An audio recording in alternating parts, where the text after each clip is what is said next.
sudahlah.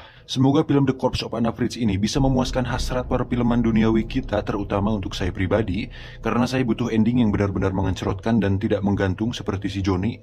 Maka dari itu langsung saja, siapkan handsfree, kencangkan celana dalam, simetriskan posisi rebahan, selamat menonton, dan cekicrot. Mallorquín Pau Balaguer, que combina ha sido encontrada sin vida en el baño. Film ini akan menceritakan tentang seorang aktris dunia yang sangat terkenal bernama Anna Fritz yang tewas misterius di kamar mandi saat pesta berlangsung. Scene dimulai dengan narasi dan seorang petugas rumah sakit yang membawa jenazah Anna. Petugas itu bernama Pau. Ini dia. Si Pau ini pun secara sengaja memotret wajah Anna dan mengirimkan foto tersebut kepada teman-teman dekatnya. Kedua temannya, Ivan dan Javi, tertarik untuk melihat jenazah Anna. Dan dari sinilah semua malapetaka dimulai. Sekedar catatan bahwa sosok Anna Fritz dalam film ini diceritakan sebagai aktris yang sangat terkenal dan sangat diidolakan, sehingga kesempatan langka untuk melihat Anna Fritz secara langsung tidak disia-siakan oleh Ivan dan Javi walaupun dia sudah jadi mayat. Pau pun diajak minum amer dulu oleh Ivan dan Javi agar mentalnya menjadi lebih berani, karena Pau ternyata sedikit ketakutan dengan resiko kehilangan pekerjaannya karena membawa Ivan dan Javi ke tempat kerja.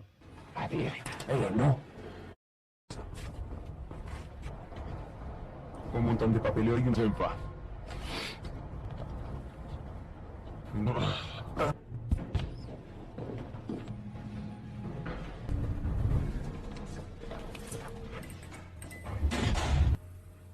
Masuklah mereka ke ruang mayat.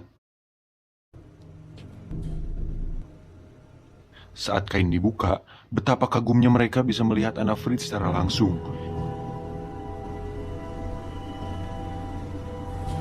Lleva pocas horas aquí. Mira, Fritz.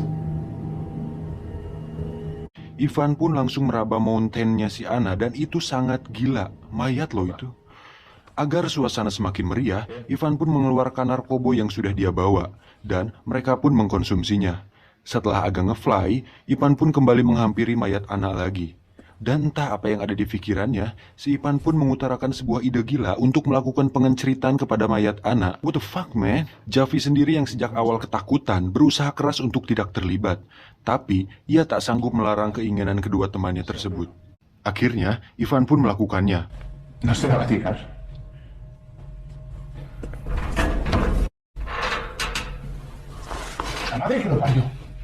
Setelah selesai, sekarang giliran si Pau. Namun hal mengejutkan terjadi. Tak disangka, ternyata Anna Fritz hanya mati suri dan dia hidup lagi. Tapi, ia tak bisa berkata apa-apa, tubuhnya pun masih kaku. Mengetahui itu, Pau kaget bukan main. Ivan berencana membunuh Anna agar perbuatan bejat mereka tak pernah terungkap. Rencana itu pun mendapat pertentangan yang keras dari Javi. Saat Javi akan membawa mayat Anna keluar untuk mendapatkan pertolongan, Ivan langsung menghalanginya. Terjadilah perkelahian antara Ivan dan Javi yang berakhir dengan tewasnya Javi. Dari sini, semuanya menjadi tambah kacau. Hal tersebut membuat Pau dan Ivan semakin dibuat kalap. Mereka harus mengurus jenazah Javi sekaligus mencari cara terbaik untuk melenyapkan Anna Fritz.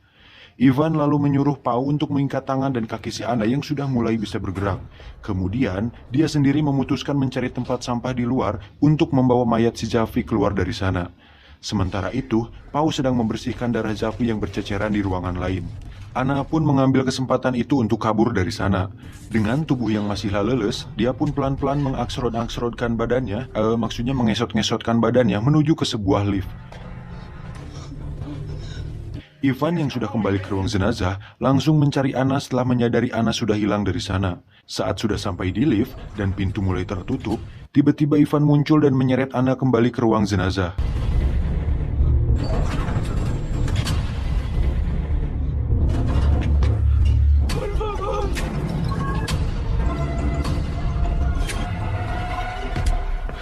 Karena sudah kagok edan, Ivan pun menyuruh Pau membunuh Anna. Tapi, karena Pau pada dasarnya remaja yang soleh, dia pun tidak sanggup dan menolak perintah dari Ivan. Kemudian Ivan memaksa tangan Pau untuk membekap mulut dan hidung Anna sampai dia kehabisan napas.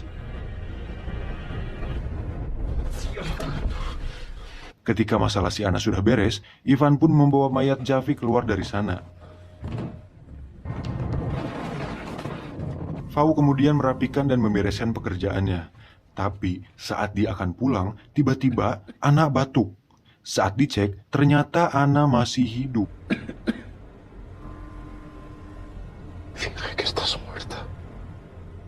Di saat bersamaan, terdengar suara Ivan membuka pintu. Pau langsung menutup kembali kain mayat Ana agar tidak diketahui oleh Ivan.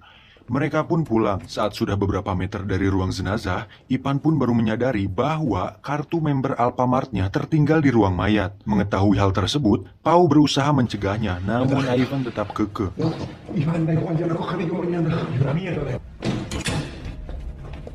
Saat masuk, betapa kagetnya Ivan melihat Ana yang sedang memakai baju dan sedang berdiri.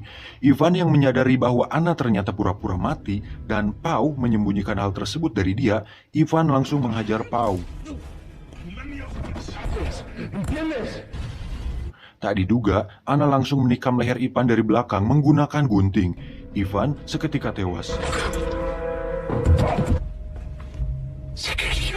Dan Pau, dia pun ditusuk juga, lalu tewas juga.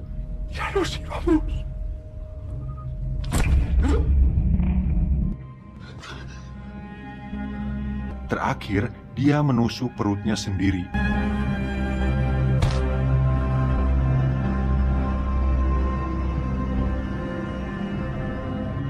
Dan tamat. Ending yang sangat amat membagongkan.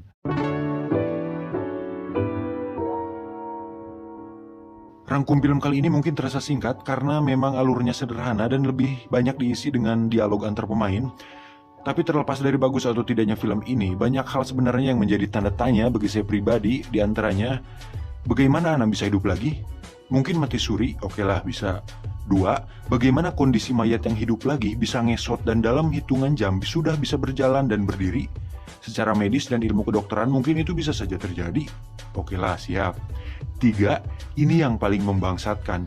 Mengapa Ana bunuh diri di saat ia telah memiliki kesempatan besar untuk hidup dan dia telah berjuang berkali-kali untuk hidup?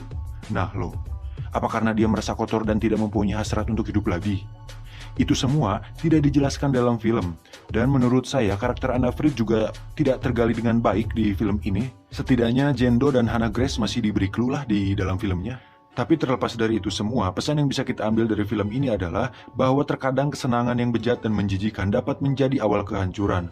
Bahwa perbuatan jahat hanya akan melahirkan perbuatan jahat berikutnya. Dan sejahat-jahatnya orang pasti jahat.